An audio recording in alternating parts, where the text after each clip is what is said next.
Président. L'honorable député de Charlebourg-Saint-Charles. Merci, Monsieur le Président. Le 11 mars dernier, j'ai posé une question en Chambre au sujet du non-respect de la loi sur les langues officielles par la compagnie Air Canada. Il y a eu hésitation entre les ministres pour savoir qui allait répondre à la question. Finalement, la ministre du Patrimoine et des langues officielles a pris la parole pour me dire qu'elle n'était pas la personne apte à répondre à ma question. La ministre du Patrimoine devait être capable de répondre à ma question sur les langues officielles, non pas refiler le dossier à d'autres. Pourtant, ma question était fort simple. Elle lui était directement adressée.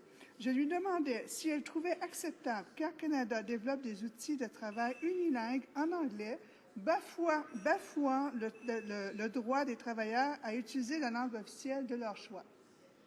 Dans sa réponse, elle n'a même pas évoqué le nom de la compagnie aérienne.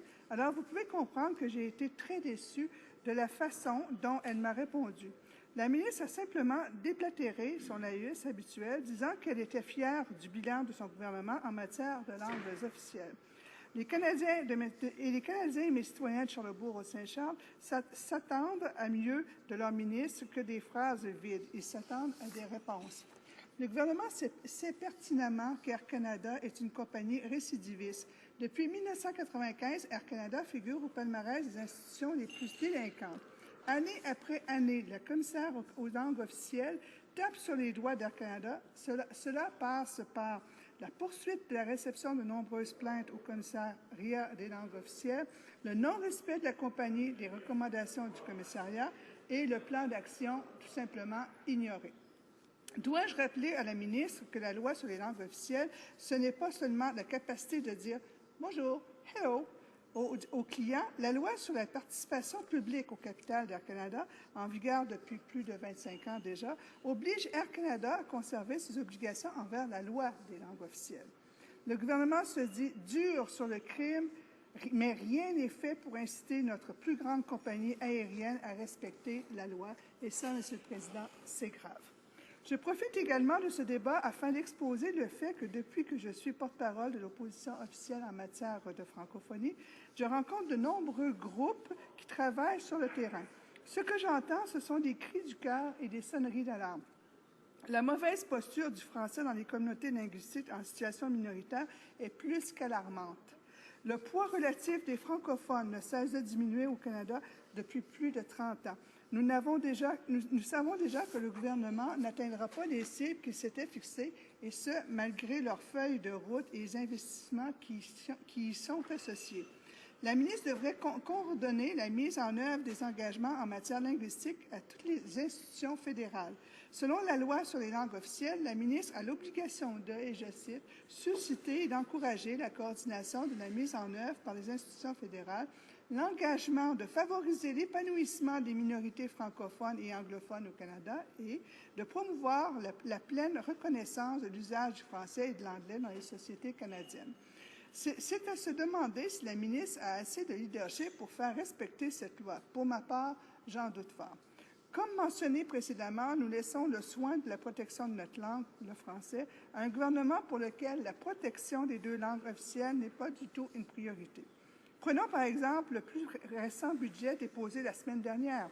Aucune mention de la francophonie ni des langues officielles, alors que l'égalité de statut et d'usage du français et de l'anglais est confirmée par la Constitution canadienne. Le gouvernement conservateur n'a même pas passé le coup près dans le financement de nombreux groupes communautaires. Conséquemment, la capacité des francophones en situation minoritaire de vivre en français s'érode constamment. L'honorable secrétaire parlementaire du ministre de l'Emploi.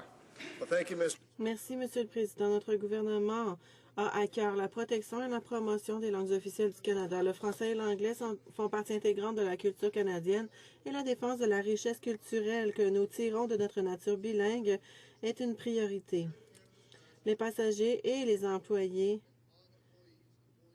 d'Air Canada ne font manifestement pas exception. Depuis sa privatisation en 1989, Air Canada a confirmé les obligations en matière de langues officielles qu'elle tient à titre de Société de la Couronne en raison de la loi sur la participation publique au capital d'Air Canada.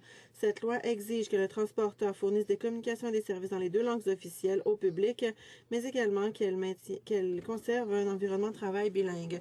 L'entreprise est également assujettie à des dispositions qui garantissent les possibilités équitables pour l'emploi et l'avancement afin de garantir un effectif qui reflète la composition linguistique de la population canadienne et ce, dans la plus grande mesure possible. Enfin, Air Canada doit faire tous les efforts pour appuyer l'élaboration, ou plutôt le développement des communautés minoritaires canadiennes en promouvant le bilinguisme. Le commissaire aux langues officielles joue un rôle essentiel pour appuyer notre bilinguisme et c'est exactement le cas lorsque vient-on de parler d'Air Canada. Si un employé d'Air Canadien estime être incapable de parler dans la langue de son choix, il existe des mécanismes disponibles pour permettre une enquête. En bref, les employés et les passagers d'Air Canada peuvent s'adresser au commissaire des langues officielles pour formuler leurs préoccupations. Celui-ci est précisément mandaté en vue d'examiner de telles plaintes. Bien sûr, les employés d'Air Canada peuvent également soulever de tels enjeux auprès de leur employeur en vue de trouver une solution. Le commissaire a l'autorisation de faire des enquêtes sur les plaintes contre le transporteur. De plus, le plaignant peut se tourner vers les tribunaux.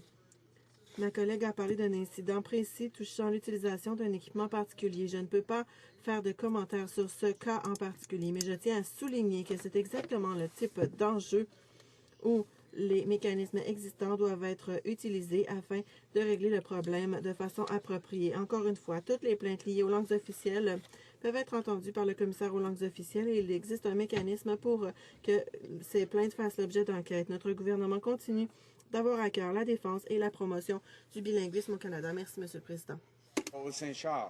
Monsieur le Président, il devrait y avoir des peines minimales pour faire respecter les lois à Air Canada. C'est un peu en tant que gardienne de la langue française au Canada que je m'adresse à cette Chambre. Je ne pourrais taire les coupures à Radio-Canada qui amèneront les suppressions de 100 autres postes au service français de Radio-Canada. Je ne pourrais taire le fait que le budget voté par le Parlement en matière de développement des compétences en français ne s'est pas dépensé alors que les communautés en ont tellement besoin. Je ne pourrais taire aussi les retards de nombreux programmes de la feuille de route pour les langues officielles du Canada entre 2013 et 2018. Est-ce que la ministre peut nous dire si elle a l'intention de cesser de bafouer la loi sur les langues officielles, de consulter et de financer adéquatement les organismes communautaires en situation minoritaire et si elle peut agir adéquatement afin d'assurer le maintien du statut égalitaire des 2 langues officielles dans ce pays? En terminant, est-ce que la ministre se fera respecter sur la loi sur les langues officielles à Air Canada et forcer notre compagnie aérienne à utiliser le français comme il se doit et comme il doit se faire? Merci. Merci, Monsieur le Président. J'aimerais souligner, une fois de plus en cette Chambre, l'engagement du gouvernement de protéger et de promouvoir le bilinguisme au Canada. En vertu de la loi sur la participation public au capital d'Air Canada doit servir ses clients dans la langue officielle de leur choix. Nous attendons à ce que Air Canada se conforme à cette loi. La loi prévoit des mécanismes pour quiconque désire déposer une plainte en matière de langues officielles et de le faire devant le commissaire. Le commissaire ensuite peut ordonner une enquête et prendre les mesures appropriées. Notre gouvernement a maintenu son soutien indéfectible pour les langues officielles. Nous attendons à ce que Air Canada prenne les mesures nécessaires pour offrir des services bilingues et pour maintenir sa capacité à répondre aux obligations en vertu de la loi sur les langues officielles pour ses passagers et les employés. Merci, Monsieur le Président.